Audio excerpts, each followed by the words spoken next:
போதுமா? இருமை குரல் கொடுக்காம எப்படி வந்து நிக்கிறது பத்தியா பயந்தே போயிட்டேன் நான். ஆமா ஆமா அப்படியே பயந்துருவ நீ தான். இது என்னது இது? காலையில எத்தனை பூரி தட்டு ஃபுல்லா 10வது 2 பூரி வரை கேட்டிருக்க. போதுமா? கண்ணு வைக்காத, இது சின்ன சின்ன பூரி. நல்லா சாப்பிட்டு தான் நல்லா பூசணிக்க மாதிரி இருக்க. இன்னும் பூசணிக்க மாதிரி ஆக போற. காலையிலேயே பூரி சாப்பிட்டு இருக்க. இல்லையா 2 மாசத்துக்கு முன்னாடி வாங்கினேன் கோதுமை வந்துச்சு, அரைச்சி வச்ச கோதுமை. அதான் கொண்டு வந்துட போ சொல்லிட்டு அது எனக்கு மகாக்கு மட்டும் பூரி சுட்டுருக்கோம். என்னடா தங்கச்சி காரி பக்கத்துல இருக்கிறாள், அவளுக்கு ஒரு 4 பூரி கொடுக்கலாம். அதெல்லாம் எதுவும் கிடையாது. 2 பேரும் அம்மா பொண்ணு நல்ல முக்கு முக்கிங்களா? அப்போ வாணிக்கும் மாமாக்கும் பழுது கொடுத்துட்டீங்களா? பழதுல இல்லடி, அவங்களுக்கு இட்லி செஞ்சு வச்சேன். வாணி சாப்பிடவே இல்லை, வந்து சாப்பிட்றமா சொல்லிட்டு போயிட்டா. மாமா மட்டும் தான் இட்லி சாப்பிட்டு போறாரு. உங்க மாமாக்கு பூரி கொடுத்துன்னு வச்சுக்கேன். ஐயோ காலையில் என்ன பொருள் எனக்கு வேணாம், நீங்களே சாப்பிடுன்னு சொல்லுவாரு. அதனால தான் சரி இட்லி சுட்டு கொடுத்துறேன். சாப்பிட்டு ஒரு கிளம்பிட்டாரு. எங்களுக்கு மட்டும் தான் பூரி செஞ்சிருக்கோம். சாப்பிட்றீ இருக்குடா. காலையில் எங்கள் வீட்டில் கூழ் கரோட்டை குழம்பு சாப்பிட்டு தான் வந்தேன். இந்த அக்காக்கு டெம்பரரி கூழ் கொடுக்குறத ஒன்றே குடிச்சிட்டு வந்தியா? மாமியார் ஒரு பாதி பானை ஃபுல்லாக காய்ச்சி வச்சுக்குது, போய் வாங்கிக்கோ. நான் போய் வாங்கிக்கணும், நீ எடுத்து கொடுக்க மாட்டேன். ஐயா உனக்கு வேணா போய் வாங்கிக்கா. கூழையும் குடிச்சுவிட, பூரியும் தின்னுவிட. எல்லாத்தையும் சாப்பிடு. கூழ் நல்லா இருக்குண்டி, எவ்வளோ ருசியாக இருக்கும். வருஷத்தோட வருஷம் அந்த ஆடி மாதம் தான் குடிக்கிறோம். இதுக்கு நடுவில் 100 நாள் வைக்க போய் போகும்போது செய்வோம், அவ்வளோதான். கூழ் எவ்வளோ ஒரு அருமையாக இருக்கும். அதை தொட்டுக்க கருவோடு செம்மையாக இருக்கும். கருவோடு குழம்பா? ஆமாம் ஆமாம், கருவோடு குழம்பு வந்து நேற்று நைட்டே வச்சிட்டோம்.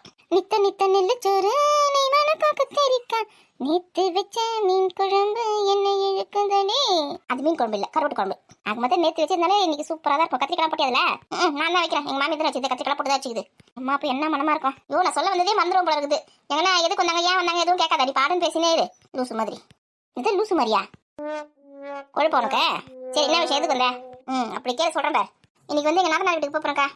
போயிட்டு வா. தீபாவளி பலகாரம் எடுத்து தான் போனோம். அதுக்காக கொஞ்சம் முறுக்கு அதிரசம் சுட வேண்டியது இருக்குது. அரிசி வாங்கி கொடுத்துட்டு போகிறேன்.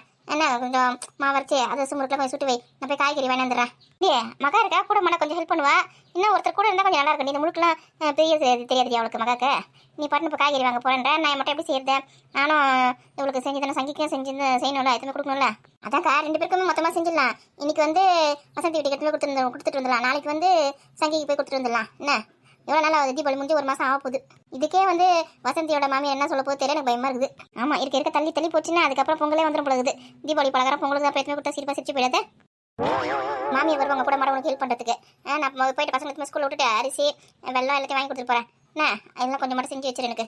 சரி அரிசி எப்படியும் ஒரு 2 மணி நேரம் ஊறணும். ஊறினதுக்கப்புறமா தான் அரைச்சி வந்து செய்யணும். அதுக்குள்ளே நீ காய்கறி கடைக்கு போய்ட்டு வந்துடுவேன். சரி போய்ட்டா. சரி கடைக்கு போய்ட்டு ஃபோன் பண்ணுறேன். உனக்கு தான் வேணும் சொல்லு, சேர்த்து வாங்கிடுறேன். நீங்கள் வேணா அரிசி வெள்ளம், அதுக்கப்புறம் எள்ளு, அப்புறம் உளுந்து, அப்புறம் எண்ணெய். இதுதான். அப்போ கொஞ்சம் ஏலக்காய், கொஞ்சம் சுக்கு. நீ பாட்டு வாயில் சொல்லிட்டு இவ்வளோ எவ்வளோ நான் எவ்வளோன்னு வாங்கி வருவேன். ஒழுங்காக அளவு சொல்லு, நான் ஃபோன் பண்ணுறேன் கடைக்கு போய்ட்டு. சரி ஃபோன் பண்ண சொல்கிறேன். எத்தனை முறுக்கு, எத்தனை அதிரசம் சொல்ல போகிறேன்?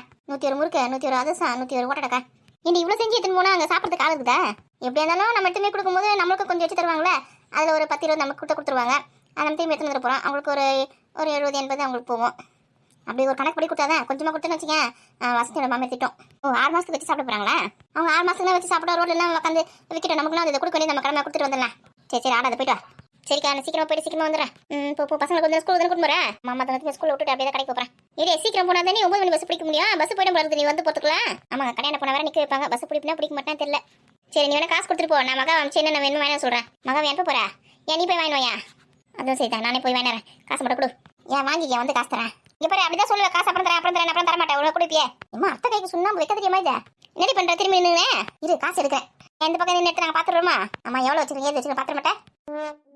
ஆமாம் மேடம் அப்படியே கட்டு வச்சிருக்காங்க, அதை நாங்கள் பார்த்துடுறோம். நம்ம காசு வேணாம் சொல்ல மாமியார் குத்து அமைச்சிக்குது.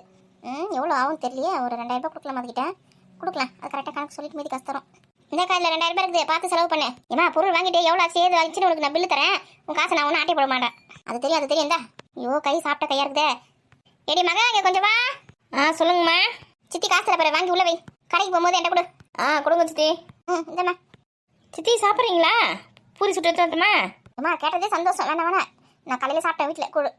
சாப்பிட்டீங்களா? சதீஷ்லாம் ஸ்கூலுக்கு போயிட்டாங்களா? கிளம்பி ரெடியாக நிற்கிறாங்க. இந்த காசு கொடுத்துட்டு போகலான்னு வந்தேன் நான். உங்களுக்கு ஸ்கூலில் இன்னும் டைம் வராச்சு. சித்தி சதீஷோட மிஸ்கிட்ட சொல்லுங்கள். வந்து இப்போ 2-3 நாளாக டைரியில் வந்து ஹோம்ஒர்க்கே எழுதின்னு வர மாட்டேங்கிறான்.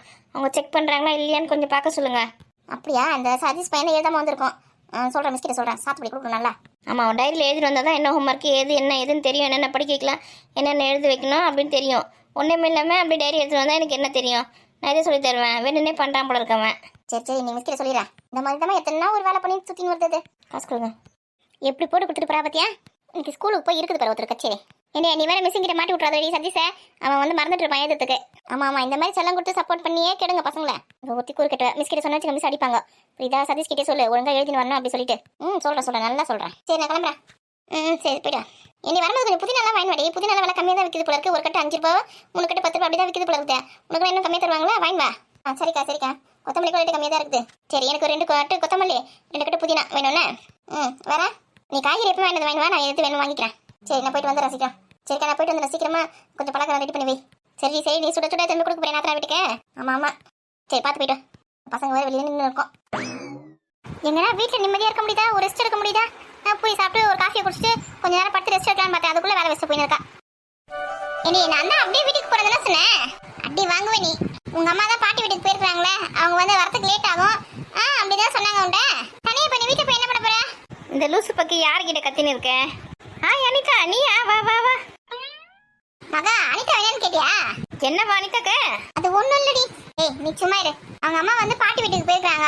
என்ன அது வந்து அவங்க வீட்டில் போய் யாரும் இல்லை. அவங்க அண்ணன் கூட எங்கேயோ போயிருக்காங்க போல இருக்கு. அவங்க அம்மா கூட போயிருக்காங்களா எங்கே போயிருக்காங்க தெரியல.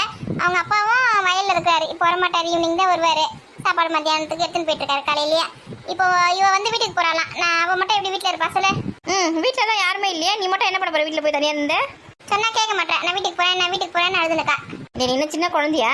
உங்க அம்மா அந்த பேருக்கு வீட்டுக்கு போ உட்காருங்க. எதுக்கு உங்களுக்கு டிஸ்டர்பன்ஸ்? நான் போறேன் நீ வீட்டுக்கு. ஐயோ இன்னமா நாங்கள் தூக்கி அப்படியே இடுப்புல வச்சு சுத்த போறேன். அந்த மாதிரி எங்களுக்கு டிஸ்டர்பன்ஸா இருக்கிறதுக்கு. கேண்டீன்ல கூட சாப்பாடு வாங்கி தரண்டி சாப்பிடலாம் 2 பேரும் அப்படின்னு சொன்னதுக்கு வேணா நீ வீட்டில் போய் சாப்பிடலான்னு சொன்னா. பஸ் வரும்போது அவங்க அம்மா ஃபோன் பண்றாங்க. இந்த மாதிரி நான் வந்து பாட்டி வீட்டுக்கு போயிருக்கேன். பாட்டி வர சொல்லியிருக்காங்க. வரத்துக்கு லேட் ஆகும் அப்படின்னு சொல்றாங்க. அவங்க அம்மா போற அவசரத்தை சமைச்சு கூட வைக்காம போயிட்டு இருக்காங்க. ஏன் ஒழுங்கா கேண்டீன்ல சாப்பிட்டு வர வேண்டியதானே? வீட்டில் அம்மா ஏதோ சமைச்சு வச்சிருப்பாங்க சாப்பிடலான்னு பார்த்தேன். அவங்க இந்த மாதிரி திடீர்னு ஊர் கிளம்பி போவாங்கன்னு எதிர்பார்க்கலையே. இந்த நாயால நானும் சாப்பிடாம பட்னியா வந்து நிற்கேன். சரி அவன் மட்டும் இவ்வளோ விட்டுட்டு எப்படி தனியா சாப்பிடுது சொல்லிட்டு சாப்பிடவே இல்லை. நீ பட்னியா? சரி அம்மா எங்கடி? அம்மா கடைக்கு போயிருக்காங்கடி. சரி சாப்பிட என்ன கொண்டு வாடி பசிக்குது. புளி சாதம் இருக்கு பூரி இருக்கு. என்ன வேணும்? அனிதா உனக்கு என்ன வேணும்? முதல்ல உட்காருங்க 2 பேரும் எடுத்துட்டு வரேன். உட்காரத்துக்கு மறந்து போய் உட்காடி. எனக்கு எதுவும் வேணாண்டி. இங்க பேர செம்ம அடி வாங்குவேன் நீ. ஆனா நாங்க சின்ன வயசுல இருக்கும்போது எங்க அம்மா எங்கன்னா ஊருக்கு போயிட்டாங்கன்னா நாங்க உங்க வீட்டுல தானே இருப்போம். நாங்க உங்க வீட்டுல இருக்கும் போது எங்களுக்கு வந்து காஃபில இருந்து சாப்பாடுல இருந்து ஸ்நாக்ஸ்ல இருந்து எல்லாமே உங்க அம்மா தானே கொடுப்பாங்க. இன்னைக்கு ஒரு நாள் எங்க வீட்டுல இருந்து சாப்பிடுறது உங்களுக்கு கஷ்டமா இருக்கா? எப்படி இருந்தாலும் நைட்டுக்கு உங்க அம்மா வந்துருவாங்களே. வந்துருவாங்க தான். அப்புறம் என்ன ரொம்ப ஓவரா தான் சீன் போடுற? சீன் போடலடி, எனக்கு பசிக்கல. அடி வாங்க ஒழுங்கா உட்காரு. அவளுக்கு கோவம் வருது அடிச்சு. அப்புறம் உன்ன கோவம் வருது? ஆமா எனக்கு ரொம்ப கோவம் வருது. அடிச்சு உட்காரு ஒழுங்கா. நான் அப்படியே பயந்துட்டேன்டி. மேலே உட்காரு. எதுக்கு கீழே உட்காந்துருக்க? என்னடி கால் வலிக்குதுடி. காலிட்டு உட்காந்தா கொஞ்சம் நல்லா இருக்கு. கால் வலிக்கு. இப்பயே வயசாகி போச்சா?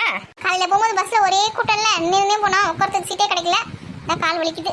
சரி அப்ப நானும் கீழே உட்காந்துக்கிறேன். நீ மேல உட்கார வேண்டியதுனே. நீ கீழே உட்காரும்போது நான் மட்டும் மேல உட்காரணுமா? எனக்கு கால் வலிக்குது. நான் காலிட்டு கீழே உட்காந்துட்டு இருக்கேன். உன் கூட நான் காலை நின்று வந்தேன். எனக்கும் கால் வலிக்குது. எம்மா 2த்துக்கும் வயசாகி போச்சு. சரி 2 பாட்டிங்களும் கொஞ்சம் காலை நல்லா மடக்கி உட்காருங்க. நான் வந்து பூரி கொண்டு வரேன். சூப்பர். பூரி எடுத்துன்னு வா. பசியா எடுக்குது எனக்கு. இந்த எருமையால கேண்டீன்ல சாப்பிட ஒன்றும் சாப்பிடல.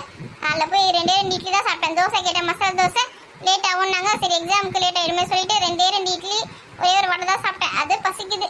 எருமை தின்றதுலயே இருக்கியே. எக்ஸாம் நல்லா எழுதுனியா? கொஸ்டின் பேப்பர் ஈஸியா வந்ததா? அதை என்ன கேக்குறேன்? அத ஒழுங்கா படிச்சதானே ஒழுங்கா எழுதுவேன். அது இல்ல எருமை, நான் படிச்சதெல்லாம் கரெக்டா அப்படியே வந்துச்சு தெரியுமா? நான் இந்த வாட்டி எப்படிதான் 90க்கு மேல மார்க் எடுப்பேன். அப்படியே சொல்ற? என்னால நம்பவே முடியலையே. ஆமா நான் படிச்சும் போதெல்லாம் அப்படியே வந்துச்சு தெரியுமா? என்னாலே நம்ப முடியல கொஸ்டின் பேப்பரை பார்த்து. ஆமா நாங்க 2 பேரும் சேர்ந்து தானே படிச்சோம். நாங்க படிச்சது எல்லாமே அப்படியே வந்துச்சு. நல்ல மார்க் வரும். வாய்க்கே வந்து 90 மார்க்குக்கு மேல வரணும்னா அப்போ உனக்கு வந்து 100க்கு 100 தான் வரும் போல இருக்குது. 100க்கு 100 வர வாய்ப்பு இல்ல. ஒரு 98 99 அப்படி வரும். அப்ப கிளாஸ் டாப்பர் நீ தான் போல இருக்கு. அர்ச்சனா இருக்கா. அவளை எப்படி நான் பீட் பண்ண போறேன்னு எனக்கே தெரியல. ஏண்டி அவளாம் ஒரு சுண்டக்கா. அவளை பார்த்து நீ ஏண்டி பயப்படுற? ஏண்டி அவ சரியாவே படிக்கவே மாட்டாடி. எப்பவுமே நோட்ஸ் கூட சரியா எழுதவே மாட்டா. அவ எப்படி கிளாஸ் டாப்பரா வரான்னு எனக்கு ஒண்ணுமே புரியல. அப்படியே சொல்ற படிக்க மாட்டாளா? சரியா படிக்கவே மாட்டா. சரி இப்படி யோசிச்சுனே இருங்க. அதை சாப்பிட கொண்டு வரேன். அதோட கையெழுத்து ஒருவேளை முத்தா இருக்கும். கையெழுத்துக்காக மார்க் போட்டுறாங்களா? ஐயோ அதோட கையெழுத்து வந்து கோழிக்கு இருக்கிற மாதிரி இருக்கும். கையெழுத்து கூட அவள் நல்ல தெளிவாவே இருக்காது. அப்படியே அப்புறம் என்ன சொல்றாளோ அந்த மாதிரி இருக்கும். ஏண்டி நாளைக்கு ஒரு எக்ஸாம் வச்சிருக்காங்களே, அதுக்கு எப்படி படிக்கிறது? ஐயோ அதையே ஞாபகப்படுத்துறேன். முன்னாடியாவது 5 நாளைக்கு ஒரு எக்ஸாமு, 2 வாரத்துக்கு ஒரு எக்ஸாமு, 1 மாசத்துக்கு ஒரு எக்ஸாம் அப்படி வச்சிருந்தாங்க எங்க அக்கெல்லாம் படிக்கும்போது. நம்ம என்ன பாவம் பண்ண தெரியல. நம்ம வந்து எக்ஸாம் எழுதும் போதெல்லாம் ஒரு நாளுக்கு ஒரு எக்ஸாம் வச்சு உசுரை எடுக்கிறாங்க. ஆமா முன்னாடி செமஸ்டர் எக்ஸாம் 2 மாசத்துக்கு நடந்திருந்தது எங்க அண்ணன் எழுதும் போதெல்லாம். இப்பெல்லாம் பாரு இன்னைக்கு ஒரு எக்ஸாம் நாளைக்கு ஒரு எக்ஸாம் வைக்கிறாங்க. தொடர்ந்து இதே மாதிரி எக்ஸாம் வச்சிருந்தா நம்ம எப்பதான் படிக்கிறது? ஸ்டடி ஹாலிடேஸே விட மாட்டேங்கிறாங்க. நம்ம ஒன்றும் முன்னாடியே பிறந்திருக்கணும்ல, தப்பு பண்ணிட்டோம். இந்த கொரோனா பேட்சா நம்ம காலேஜ் படிச்சிருந்தோம்னு வச்சுக்கேன், நமக்கு செம்மையா இருந்திருக்கும். அப்படியே எல்லாரையுமே பாஸ் பண்ணி விட்டாங்க. அதே மாதிரி நம்மளே பாஸ் பண்ணி விட்டுருப்பாங்க. ஏன்னா நம்ம 10th அப்படி தானே மாட்டோம். 10th நமக்கு எங்க மார்க் ஷீட் கொடுத்தாங்க, எல்லாம் ஆல் பாஸ் போட்டாங்க. மாங்கன்னு கஷ்டப்பட்டு படிச்சு அவ்வளோக்குள்ள எழுதியா ஃபர்ஸ்ட் மார்க் செகண்ட் மார்க் எதுவுமே வரலையே, ஆல் பாஸ் போட்டு விட்டு கண்ணில் மண்ணாளி போட்டாங்களே மார்க்ல. அதான் அந்த ஆல் பாஸ் இப்போ போட்டாங்கன்னா நல்லா இருக்கும். இது படிக்கிறது கஷ்டமா இருக்கா உங்களுக்கு? படிக்கிறதுக்குலாம் கஷ்டப்படல, ஸ்டடி ஹாலிடேஸே விடல இந்த வாட்டி. தொடர்ந்து எக்ஸாம் வச்சுனே இருக்காங்க. எப்படி படிக்கிறது, எப்படி எக்ஸாம் எழுதுறது? 10 நாள் லீவ் விட்டாலே நாளைக்கு எக்ஸாம்னா இன்னைக்கு நைட்டு தான் உட்காந்து படிப்போம். இல்ல வேற லீவே விடலன்னா எங்கேருந்து படிக்கிறது? ரொம்ப பாவம். ஆனா நீங்க எருமை பூரி எத்தனை சொல்லிட்டு போனீங்கன்னா கை வச்சு வந்துருக்குற. பூரி தின்னுட்டியா? இருடி உருளைக்கிழங்கு புட்டு வைக்கவா இல்லைன்னா சக்கரை வைக்கவான்னு கேட்க வந்தேன். ஏண்டி பசி மயக்கம் வந்துடி உசுறு போற மாதிரி இருக்குது. இப்பதான் உருளைக்கிழங்கு வைக்கிட்டா சக்கரை வைக்கிட்டியான்னு கேட்டு உசுறு எடுத்துட்டு நீ வேற அப்படி ஏதோ ஒன்று எத்தனை வாடி. ஓ, ரொம்ப பசியில் இருக்காப்ல இருக்கு. ஏன் அனிதா, உனக்கு என்ன வேணும்? பச்சை தண்ணி கூட வேணாம்னு சொல்லுவா. முதல்ல எனக்கு எத்தாந்து கொடு. பிசாசி மாதிரி கத்துறாமா. பூரி சூப்பரா இருக்குடி. எங்க அம்மா பூரி செஞ்சாங்கன்னா அப்படிதான் சூப்பரா இருக்கும். ஆசையை கேட்டுக்கிட்டா அம்மா செய்யல, நான் செஞ்சேன். என்னது நீ செஞ்சியா? பொய் சொல்லாதடி. எருமை, நான் தான் எருமை செஞ்சேன். அம்மா மாவு செஞ்சு கொடுத்துருப்பாங்க, நீ எண்ணெயில போட்டு எடுத்துருக்க. அதனால நீ செஞ்ச சொல்லி நிக்கேன். அம்மா இந்த மாவு கூட தொடலை. மாவெல்லாம் நானே பிசைஞ்சு நானே தான் எண்ணெயில் போட்டு நானே தான் சுட்டேன். அம்மா சொன்னாங்க இது மாதிரி தண்ணி ஊற்றணும், இந்த மாதிரி உப்பு போடணும் அப்படி சொல்லிட்டு, அது மாதிரி நானே செஞ்சேன். சூப்பர் மகா, நல்லா இருக்கு பூரி. எங்க அம்மா சொன்னாங்க பூரி இந்த மாதிரி புஷ்ஷுன்னு வர மாட்டேங்குது. அதுவும் இல்லாமல் புஷ்ஷுன்னு ஒரு சில டைமில் ஏதாவது 1-2 பூரி வரும். அதுக்கப்புறம் பார்த்தா அதை சொல்லுன்னு அப்படியே சுருங்கி போயிடும் அப்பள மாதிரி. அதுக்கு தான் எங்கள் அம்மா சொன்னாங்க கொஞ்சம் ரவை அது கூட மிக்ஸ் பண்ணிக்கிட்டுன்னு வச்சுக்கேன், அந்த பூரி சீக்கிரமாக அப்படியே சப்பையாக ஆகாது, புஷ்ஷுன்னே இருக்கும் அப்படியே. அப்போ இதில் கொஞ்சம் ரவை சேர்த்துருக்கீங்களா கோதுமை கூட? ஆமாம். அதான் நல்லா சோளா பூரி மாதிரி இருக்குது, ஹோட்டலில் விற்கிற பூரி மாதிரி. ரொம்ப ஓவராக பில்டப் கொடுக்காதடி. சும்மாவே சீனை போடுவா வீட்டில் ஒரு காஃபி போட்டுட்டு. இல்லை நீ வேற பூரி சூப்பர் சொல்றியே, அவ்வளோதான். அவளை கையிலேயே பிடிக்க முடியாது 2 நாளைக்கு. ஓ அப்படியா? ஆமாம், ஓவர் சீன் போடுவா. சரி, நான் சீன் போடுறதுக்கிட்டா கம்மனு சாப்பிடுங்க. இங்கே பாரு அனிதா, நானாவது வேலை செஞ்சுட்டு அப்புறமா சீன் போடுறேன். இதை வேலை செய்யாமல் சீன் போடுவா. நான் என்னம்மா சீன் போட்டேன்? அம்மா ஏதாவது வேலையாக இருக்கும்போது அந்த வெங்காயம் தக்காளி மட்டும் கொஞ்சோண்டு வதக்கி கொடுடி அப்படி சொல்லுவாங்க. வதக்கி கொடுத்துட்டு குழம்பு நான் தான் வச்சேன், எவ்வளோ சூப்பராக இருக்குது பற்றியா அப்படி சொல்லிட்டு அப்பா கிட்ட போய் சொல்லி நிற்பா. ஆமாம், வெங்காயம் தக்காளி நான் தான் வதக்கேன், அப்போ நான் தானே குழம்பு வச்சேனாத்தான். இந்த மாதிரி ஓவர் சீனு. பரவாயில்லடி, நீங்களாவது அக்கா தங்கச்சி 2 பேர் இருக்கீங்க உங்கள் வீட்டில். எங்கள் வீட்டில் நானும் எங்கள் அண்ணன் தான். எங்கள் அண்ணன் முதல் வீட்லேயே இருக்க மாட்டான், நான் மட்டும்தான் வீட்டில் தனியாக. எனக்கு போர் அடிக்குது தெரியுமா? ஏன் கஷ்டப்படுற? போர் அடிக்குதுன்னா எங்கள் வீட்டுக்கு வா. என்னைக்காவது ஒரு நாள் வரும்போது எங்கள் அம்மா திட்டுறாங்க யார் வீட்டுக்கும் போகக்கூடாது சொல்லிட்டு. நான் இங்கேருந்து தினமும் உங்கள் வீட்டுக்கு வரது. ஓ, உங்கள் அம்மா திட்டுறாங்களா? ஆமாம், பொம்பளை பசங்க யார் வீட்டுக்கும் போகக்கூடாது, நம்ம வீட்டில் தான் இருக்கணும் அப்படின்னு சொல்கிறாங்க. சரி வீடு, எதுக்கு கவலைப்படுற? வாணி சும்மா தானே இருக்கா வீட்டில், உங்கள் வீட்டுக்கு வருவாவ உனக்கு கம்பெனி கொடுக்கறதுக்கு. நான் வரேன்டி, என்ன யாரும் திட்ட மாட்டாங்க எங்கள் வீட்டில். சரி வாடி புரிய சாப்பிட்டு முடிய நம்ம படிக்கலாம். ஆமாடி, நாளைக்கு ஒரு எக்ஸாம் இருக்குல்ல. ஐயோ மறந்தே போயிட்டேன். பசி வந்தா 10 மறந்து போயிடுன்ற மாதிரி பூரிய பார்த்தோட பரீட்சையே மறந்து போயிட்டியே. ஆமாண்டி. ஏமாக்கா நீ சாப்பிட்டியா? மேடம் பூரி செய்யும் போதே 10 சாப்பிட்டு இருப்பாங்க. அதுக்கப்புறம் அம்மா கூட உட்காந்து சாப்பிட்டு இருப்பாங்க. இவரை எக்ஸ்ட்ரா வேற சாப்பிட்றியன்னு வேற கேட்குறியா? ஆமாம், இவ பார்த்தா எனக்கு சுட்டு கொடுத்தா நான் சாப்பிட்டேன். எருமை, நானே 2 பூரி தான் எருமை சாப்பிட்டேன். ஏன்டி போய் சொல்ற? போய் சொல்ல, உண்மைதான் சொல்கிறேன். ஏமாக்கா டயட்ல இருக்கியா? டயட்டில் ஒன்றும் இல்லை, சரி அப்புறமா சாப்பிட்லாம் அப்படின்னு சொல்லிட்டு வச்சுருந்தேன். அதுதான் இப்போ உங்களுக்கு கொடுத்துருக்கேன். கேட்டுக்கோ, அவளுக்கு மட்டும் எத்தனை பூரி வச்சுருந்துருக்கா பார். 10 பூரி சாப்பிட்றதுக்காக வச்சுருந்துருக்கா. மேடம், நான் மட்டும் சாப்பிட்டு வச்சுக்கேன், உங்களுக்கு பூரியே இருந்திருக்காது. புளி சாதம் தான் உங்களுக்கு கொடுத்துருப்பேன். நல்ல வேலை. வேணா எந்திரிலேருந்து 2 பூரி எடுத்துக்கொடி. வேணாம் நீ சாப்பிடு. நீ தான் 2 சாப்பிட்டு சொல்கிறல, எடுத்துக்கொடி. வேணாண்டி நல்லா 2 சாப்பிட்டேன், அது எனக்கு போதும். புளி சாதம் இருக்குது, நான் அப்புறமா சாப்பிட்றேன். காலேஜ் விட்டு வந்துட்டீங்களா? எக்ஸாம்ல நல்லா எழுதுனியா? சூப்பராக எழுதிருக்கம்மா. காலையில் உங்ககிட்ட ஆசீர்வாதம் வாங்கி போனேன்னா அப்பா கிட்டே உங்ககிட்டயா. அதனால கொஸ்டின் பேப்பர் நான் படித்த மாதிரியே தான் வந்துச்சு. எல்லாமே சூப்பராக எழுதிக்கேன். 100க்கு 100 மார்க் வரும். ஏண்டி என்கிட்ட 100 மார்க் வராது, கம்மியாக வரும் தான் சொன்னேன். வரண்டி கும்முடி ரெடி நீ பாருப்பா. என் பிள்ளை நிறைய மார்க் எடுக்க போதே. இதே மாதிரி தினமும் படிச்சு நான் 100க்கு 100 மார்க் எடுக்கணும். எடுக்கிறேம்மா. இது யார்? இது பரிமளக்கா பொண்ணுமா. இவங்க அம்மா ஊருக்கு போயிருக்காங்களா, அவங்க பாட்டி வீட்டுக்கு. நைட்டுக்கு தான் வருவாங்களாம். அதனால இவன் மட்டும் தனியா இருக்கணும் வீட்டில் சொல்லிட்டு நான் தான் கூட்டு வந்துட்டேன். நல்ல வேலை பண்ணேன். தனியா எப்படி விட்டுட்டு போயிருக்காங்க பத்தியா அவங்க அம்மா? இல்லாண்டி பாட்டி திடீர்னு ஃபோன் பண்ணி கூப்பிட்டு இருக்காங்க. அதனால அம்மா போயிருக்காங்க. சரி முக்கியமான விஷயமா இருக்கும், அதான் ஃபோன் பண்ணி கூப்பிட்டுருக்காங்க போல இருக்கு. சரி நீங்க சாப்பிட்டு படிங்கன்னா 2 பேரா, அப்பதான் 100க்கு 100 மார்க்லாம் வாங்க முடியும். சரிங்க ஆண்டி. அவங்க 2 பேரும் படிக்கிறாங்க, அப்படியே நோட் பண்ணினே இரு. இல்லைன்னா கதை பேசி அரட்டை அடிக்க போறாங்க.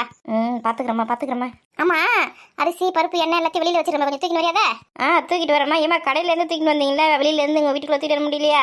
ஆமாண்டி, கடையில இருந்து எங்க வீடு வரைக்கும் டம் கட்டி தூக்கி வந்துட்டேன். எங்க வீட்டு கிட்ட வந்தோடனே ஒரு அடி கூட எடுத்து வைக்க முடியல, அந்த வெயிட் வச்சுங்க. அதை வெளியில வச்சுட்டேன். போய் எடுத்து வந்து. சரி, சாப்பிட்றீங்களாம்மா? நானே நிறைய போய் சாப்பிட்டு தான் போனேன். குடிக்க தண்ணி மட்டும் கொடு போதும். சரி, உட்காருங்கம்மா. ஐயோ, உட்காரத்துலாம் டைமே இல்லை. அரிசி ஊற வைக்கணும், மாவு அரைக்கணும், அதிரசம் சொல்லணும், முறுக்கு சொல்லணும். ஐயா சூப்பர், அதிரசம் முறுக்குலாம் சுட போறீங்களா?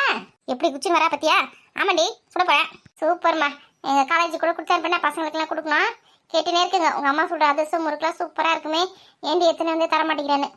கொடுக்குறேன் எடுத்துன்னு போ. இப்போ முக்கியமா வந்து சித்தி இருக்காங்களா, சித்தியோட நாத்தனார் வீட்டுக்கு கொடுத்து அனுப்பணும். தீபாவளி பலகாரம். அப்புறம் நம்ம அத்தை வீட்டுக்கு வேற எடுத்து போய் கொடுக்கணும். அதுக்காக தான் சொல்றோம். நம்ம வீட்டுக்கு கொஞ்சம் சேர்த்து சொல்ல போறேன். நான் வேணா உங்களுக்கு ஹெல்ப் பண்ணிட்டேன் அம்மா. அதிரசம் தட்டி கொடுக்கட்டுமா? ஒன்றும் வேணாமா. சித்தியோட மாமியார் வருவாங்க, மகா இருக்கா, அப்போ சித்தியை வந்துருவா.